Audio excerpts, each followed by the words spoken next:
मुझे लगता है गोकलगढ़ एक ऐसा गांव रहा है जिसने कप्तान साहब को 6 बार बनाया है। मेरे कप्तान साहब को 6 बार बनाया है, मुझे इन्होंने पहली बार में बनाया। और देखिए, आपने भी देखा होगा कि आज जिस तरह से मेरे अपने गांव गोकलगढ़ के अंदर मेरे सभी नाना नानी, मामा मामी और भाई बहनों ने जिस तरह से मेरा स्वागत किया है, मुझे शब्दों में वो बयान नहीं कर सकता जिस प्रकार का स्वागत आज यहाँ पर हुआ है। और मुझे लगता है गोकलगढ़ एक ऐसा गांव रहा है जिसने कप्तान साहब को 6 बार बनाया है। मेरे कप्तान साहब को 6 बार बनाया है, मुझे इन्होंने पहली बार में बनाया। और जिस तरह का आज यहाँ प्यार मिला है, आज इससे साफ़ हो गया है कि आने वाले समय के अंदर जब 5 अक्टूबर को वोट डलेंगी तो सारी की सारी वोटें गोकलगढ़ गांव की, अपने गांव की हाथ के निशान पर और मुझे मिलेंगी। चुनावी पाला इन दिनों पूरे उफान पर है। इसी बीच रेवाड़ी से कांग्रेस पार्टी प्रत्याशी चिरंजीवी राव ने भी अपनी जोर आजमाइश तेज कर दी है। औद्योगिक कस्बा धालवेड़ा में एक दिन भर मिले भारी जन समर्थन के बाद अपनी ननिहाल गोकुलगढ़ गांव में भव्य स्वागत देख चिरंजीवी राव बेहद गदगद नजर आए। उन्होंने ये कहते जरा देर नहीं लगाई कि गांव की एकजुटता ने भाजपा को जवाब दे दिया है। रेवाड़ी से आप पार्टी प्रत्याशी सतीश यादव के सवाल पर चिरंजीवी राव ने कहा कि वोट मुद्दों के नाम पर मांगा जाता है। पहले वह विजन बताए, उसके बाद ही जनता उन्हें वोट देगी। भाजपा नेता रणधीर सिंह का परिवार के आशीर्वाद वाले सवाल पर चिरंजीवी राव ने कहा कि राजनीतिक आशीर्वाद भले ही नहीं मिला हो, लेकिन बुजुर्ग के नाते उनका आशीर्वाद मेरे साथ है।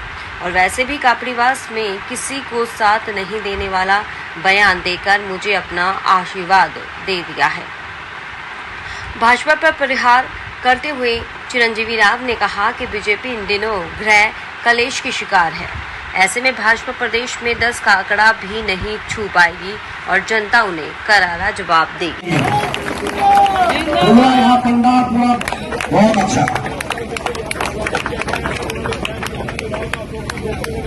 और भरपूर मान सम्मान मिल रहा है। जोर से तालियां, जोरदार तालियों कमी नहीं चाहिए। आज गोकलगढ़ गांव ने अपना पूरा जोश दिखा दिया।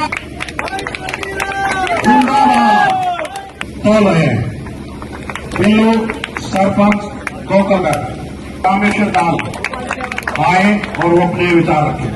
इलाके के माननीय मंत्री सभी पदों पर रहे हैं और सबका स्वागत करते हैं।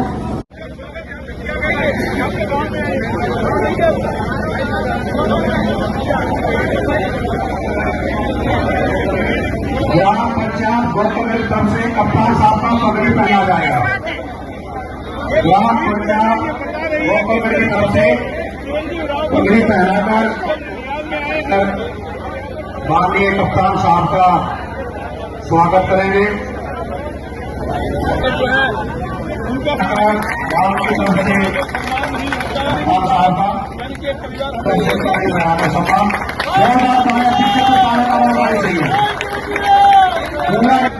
नितिन संगोट अजीत सिंह, बहुत अच्छा।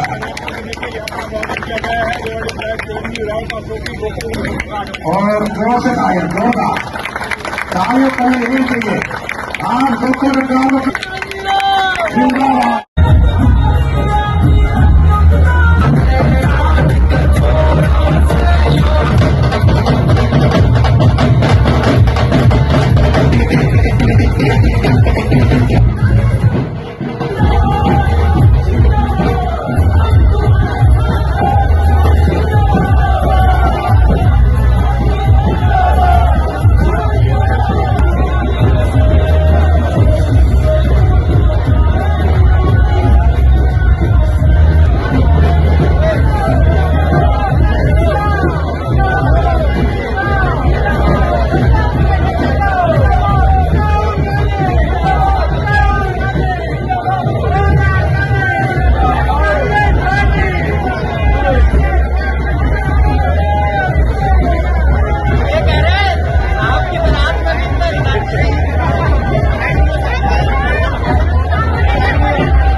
आप जानते हैं गोकलगढ़ के अंदर जितना भी काम करा है वो तभी हुआ जब हम लोगों की सरकार थी, ये सब मानते हैं। आप सड़कें देखेंगे वो तब बनी, सीवर तब डले जब हमारी सरकार थी, +2 हमने करवाया, पशुओं का अस्पताल हमारे समय में बना, सामुदायिक भवन हमने बनवाया। एक गंदे पानी की एक समस्या है जिसका आज मैं वादा करके जा रहा हूँ कि आने वाले समय में सत्ता में आने के बाद हम लोग इसको 1 साल के अंदर इस काम को पूरा करेंगे। आज जिस तरीके से बीजेपी की तरफ से एक मैसेज सेपरेट किया गया कि गोकलगढ़ के अंदर कांग्रेस के गढ़ में सेंध लगाई गई, क्या कहेंगे इसको? ये तो आज आप लोगों ने देख ही लिया होगा अपने आप, भाजपा को तो अपने आप जवाब मिल गया होगा। जब पूरा गांव निकल कर आया है तो मुझे लगता नहीं उनको जवाब देने की जरूरत है। और ये तो आपके कैमरे में कैद हो गई है ये तस्वीरें, तो ये किसी से छुपी नहीं है। भाजपा को अपना जो सवाल का जवाब है आज गोकलगढ़ गाँव ने अपने आप दे दिया। फैलाकर बाजारों में वोट मांग रहे हैं, क्या कहेंगे? देखिए, मैं तो ये कहूँगा वोट अपने मुद्दों पे मांगे, अपने काम पर मांगे। लोगों को ये बताएं कि हम क्या विकास कराएंगे, आपका विजन क्या है। बिना विजन बताए केवल मात्र मांगने से वोट नहीं मिलती, अपने काम के ऊपर, अपने किए हुए चीज़ों के ऊपर, अपने विजन पे लोग वोट देते हैं। एक मुख्यमंत्री आपने कहा था कि रणधीर कापड़ीवास जी का आशीर्वाद मेरे सर पर है, लेकिन रणधीर कापड़ीवास जी ने कहा है कि मेरा आशीर्वाद किसी के साथ नहीं है। देखिए, आपने मेरे से पूछा था कि रणधीर जी मेरे रिश्तेदार हैं, तो उसका मैं जवाब यही दूंगा, जी हाँ मेरे रिश्तेदार हैं। आपने फिर पूछा क्या उनका आशीर्वाद आपके साथ है, तो वो मेरे बड़े हैं, वो मेरे बुजुर्ग हैं, उनका मैंने आशीर्वाद दिया। मैंने आपको कभी ये नहीं कहा उन्होंने मेरे को राजनीतिक आशीर्वाद दिया है, मैंने ये कहा उनका आशीर्वाद मेरे साथ है। और बड़े बुजुर्गों का आशीर्वाद तो हमेशा आपके साथ होता है। तो मेरी बात तो सही साबित होगी ना कि वो किसी के साथ नहीं है, तो ये भी मेरे लिए आशीर्वाद ही है। विधायक जी, मुख्यमंत्री हो या होते हैं, किस तरह से देखते हैं बीजेपी जब आज मान मनोबल में? आज हम देख रहे हैं बीजेपी के घर के अंदर इतना कलेश हो चुका है। आप देखते हैं आए दिन उनके नेता भाग के जा रहे हैं। उनके ओबीसी के जो चेयरमैन है प्रदेश के, उन्होंने पार्टी छोड़ दी। धीरे धीरे करके उनके सारे नेता पार्टियां छोड़ के जा रहे हैं। रेवाड़ी में ही आप देख लो कि अनेकों उनके जो नेता है उन्होंने पार्टी छोड़ दी।